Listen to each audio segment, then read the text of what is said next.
So hello, what's up mga kids, no? Time check, it's 3:30 AM. So nagpe-prepare muna tayo kasi magde-dive spearfishing tayo kasama yung mga tropa natin sa Catarman Spiros. So gear up muna tayo mga kids. Babalikan ko kayo mamaya. So let's go. Woo! At ayan mga kids, no, pagkatapos nating magbihis, diretso na tayong nagbiyahe. At dito ay dumaan ako ng store para bumili ng pampainit. Kasi grabe, sobrang lamig ng biyahe. So let's go! Okay, shout out Master Jomar, Master Juan, Master Jonski. Oh, yay! Oh, Master Kibit. So let's go! At dito banda mga kids, pupunta na kami sa aming spot. Medyo madilim pa yan mga kids kasi medyo malayo din yung spot namin na pupuntahan. Yes sir, abot na may. Na yung mga amigo na ta dito. So let's go mga kids! Gear up! Woo! Right! Right! So dito mga kids, no, ay fast forward tayo sa unang dive natin. At dito mga kids, ay mag-warm up dive muna tayo. Dito lang muna tayo mag-warm up sa mababaw na part. At dito ay may nakita tayo ng mga grupo ng mga rainbow runners. Nagdali-dali akong nag-duck dive dito. At nag-dive bomb lang ako dito mga kids. Nagbabaka sakali na may matamaan tayo kahit isa lang.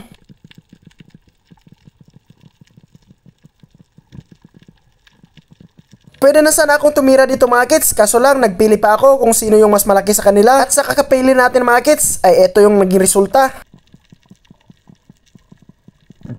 Naging butlog pa at wala tayong natira. Unti-unti na silang lumalangoy palayo at nandun na sila sa malalim na part. Kaya hayaan na lang natin yan mga kids. Wala na tayong magagawa dyan, kundi mag-proceed na lang tayo dito sa next dive natin. At dito sa dive na to mga kids, ay nakita natin tong mga grupo ng mga slender unicorn fish, or tinatawag sa amin dito na bagisan or langisan. Tamang sandusting lang tayo dito mga kids, no, kasi yung mga isda na to ay na-attract kapag nagda-dusting tayo. Hintayin lang natin dito mga kids na unti-unti silang lalapit sa atin.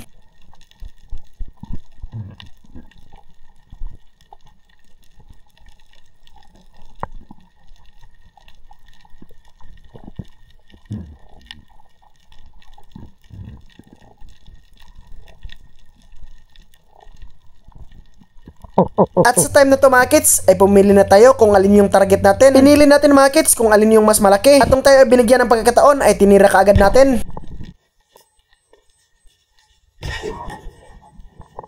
At ayun mga kids, ganda ng pagkatama. Spine shot natin ang ating unang isda, kaya hindi na to makapaglaban pa. At kanina nga pala mga kids, na-briefing tayo ng kasama natin na kapag nakapana tayo ng ganito ay wag muna nating hilahin. Kasi sa ganung paraan mga kids, na-attract pa yung iba at lalapit din sila. May chance na makakatira pa yung mga dive body natin sa tuwing lalapit yung mga isda na kasama na napana natin. Kaya this time mga kids, ay hindi ko lang hinila yung isda at hinayaan ko lang dun sa baba.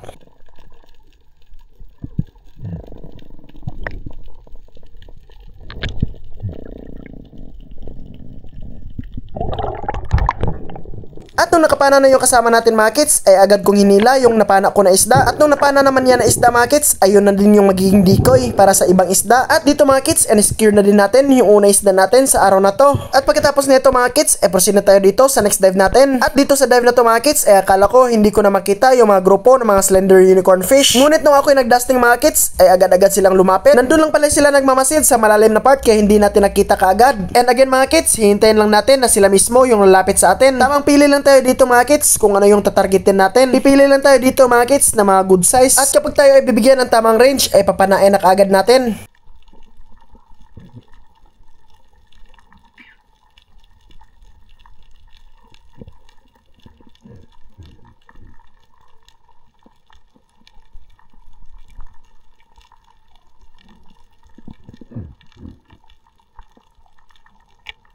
At sa time na to mga kids, medyo nakukulangan talaga ako sa range. At nagplano ako dito mga kids na ako na lang yung magka-close ng gap. Kasi yung hangin ko dito ay saktong-sakto na lang talaga. Kaya hintay lang tayo dito ng tamang pagkakataon mga kids, no, para ma-close natin yung gap. Kaya sa time na to mga kids, ito na yung opportunity natin. Kaya dito ay tinira na natin.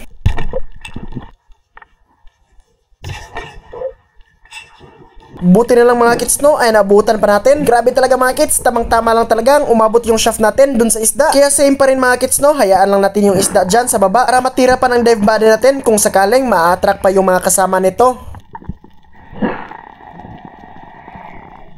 And shoutout nga pala kay Jimwell Alolo, shoutout sa iyo idol, and shoutout din kay Roy Jason Makarayan Yakpo. Shoutout sa iyo bro, and dive safe din. Maraming salamat no sa pagsubaybay palagi sa ating mga adventures. Let's go!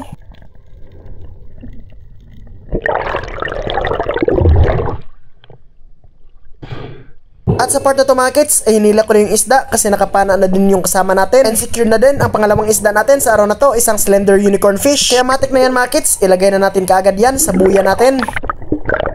At pagkatapos niyan mga kids, nagsagawa tayo ng panibagong pag-dive. At dito na dive mga kids, nagmamasid lang tayo kung may dadaan ba ng mga pelagics. Kaya tamang sandusting and grunting lang tayo dito mga kids no, para may ma-attract tayo dyan sa may malapit lang. Baka kasi mga kids, may nagmamasid lang ng mga pelagics dyan sa malalim na part. Kaya tamang hintay-hintay lang talaga tayo dito mga kids no, kung may dadaan.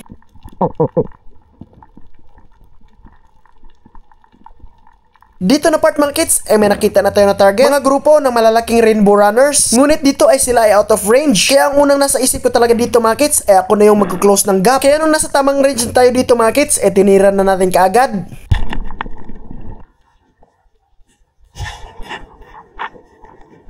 Medyo long range talaga yung pagkatira mga kids no, at saktong-sakto lang talagang umabot yung shaft natin. Medyo bad shot siya mga kids kasi medyo napataas yung shot placement natin. Kaya dito mga kids, nangangamba na ako na baka makawala tong isda na to. Kaya ang nasa isip ko na lang talaga dito mga kids ay ang mag-resurface at sana'y kakapit yung shot placement natin. At sa dive na to mga kids medyo may kalaliman talaga. Kaya ang pangalawang pinananambahan ko dito mga kids ay kung maisabit ng isda yung shaft natin dun sa baba.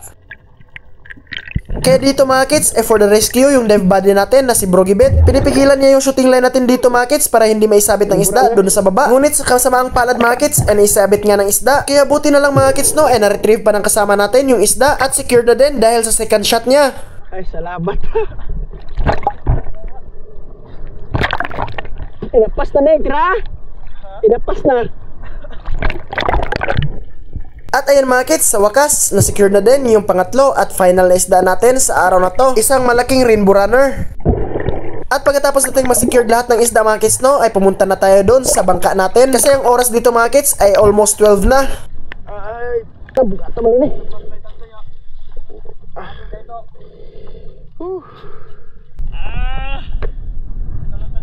Right. Master.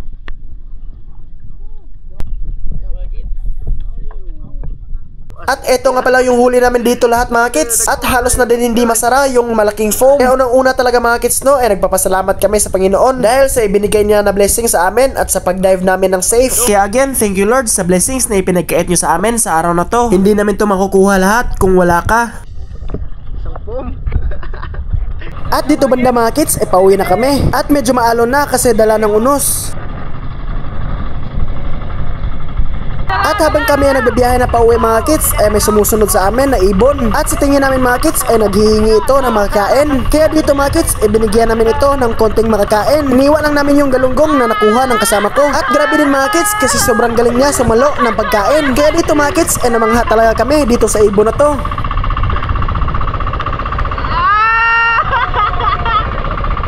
Parang circus ay.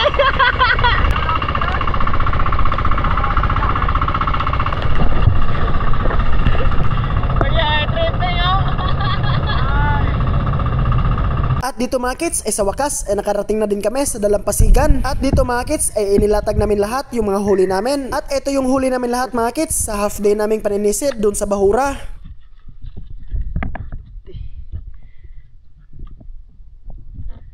At dito mga kids, shoutout nga pala kay Gentle B-Boy Gamao, shoutout sa iyo idol. At shoutout rin kay Dave Tusake, shoutout sa iyo idol. Marami talagang salamat mga kids no sa pagsubaybay sa ating mga adventures. At sa mga iba dyan na gusto mong pa-shoutout ay comment lang kayo sa ating latest video para ma-feature natin sa ating next upload. At maraming salamat talaga sa inyo mga walang sawang suporta mga kids no. At stay tuned lang tayo palagi sa mga adventures natin kasi marami pa tayong mga adventures na kagaya nito na gagawin.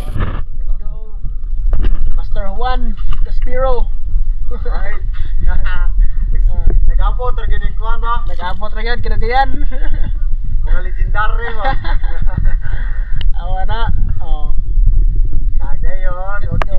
At syempre mga kids, hindi natin makakalimutan na tikman yung mga huli natin. Kaya dito ay kumain kami ng kinilaw. At syempre mga kids, wala nang mas fresh pa dito sa kinilaw namin. Kasi yung mga isda na to ay kakakuha lang talaga namin. Kaya tara mga kids, ano pang hinihintay natin? Tara, kainan na.